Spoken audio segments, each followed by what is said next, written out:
मैं जामवंत हूं। क्या आपने कभी सोचा है, जिस बालक को संसार गोपाल कहकर पुकारता है, जिसे गोपियों ने मनमोहक और मित्रों ने माखन चोर कहा, उसका नामकरण किसने किया और क्यों किया, वो भी चुपके से?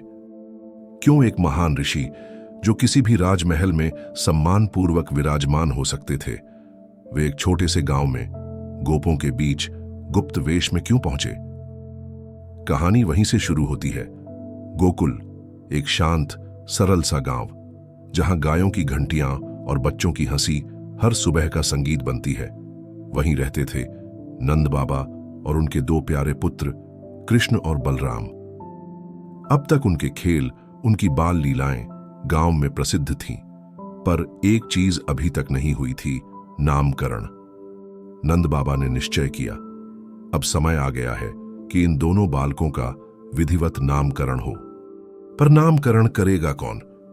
उन्होंने किसी सामान्य पंडित को नहीं बुलाया, न ही गांव के किसी ज्ञानी को, बल्कि उन्होंने प्रार्थना की ऋषि गर्गाचार्य से।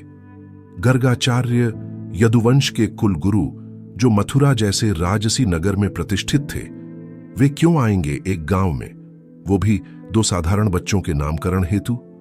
परंतु कृष्ण और बलराम, क्या वे सचमुच साधारण थे? संसार जानता है, कृष्ण को यशोदा का पुत्र और बलराम को रोहिणी का लाल, परंतु सत्य इससे कहीं गहरा है। कृष्ण और बलराम वास्तव में कोई साधारण ग्वाल बाल नहीं, बल्कि क्षत्रिय थे, राजपुत्र थे। उनके जन्मदाता थे महाराज वसुदेव और महारानी देवकी। कंस के भय से उन्हें कारागार में बंद कर दिया गया था, परंतु उसी कारागार में जन्मे थे ये दो चमत्कारी बालक। वसुदेव जी ने जन्म के तत्काल बाद ही कृष्ण को यशोदा के घर पहुंचा दिया और बलराम जी को रोहिणी के साथ पहले ही गोकुल भेजा जा चुका था।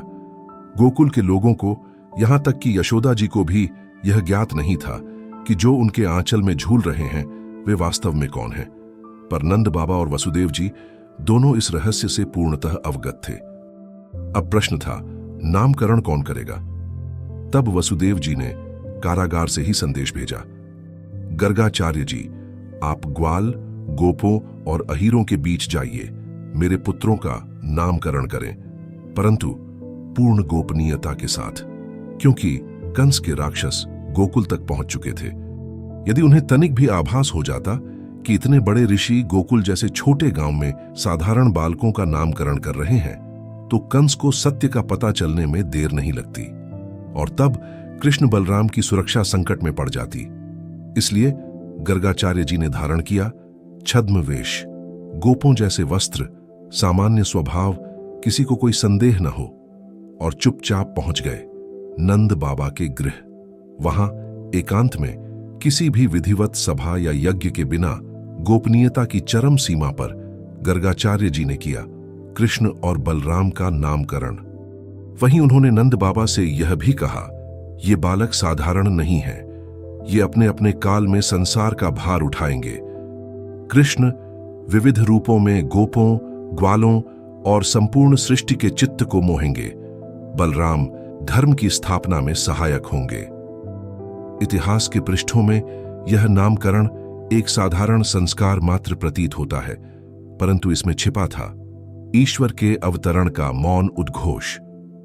गर्गाचार्य लौट गए, गोकुल का जीवन चलता रहा, परंतु उसी दिन, उसी क्षण से कृष्ण अब नामित हो चुके थे अपने भविष्य के लिए।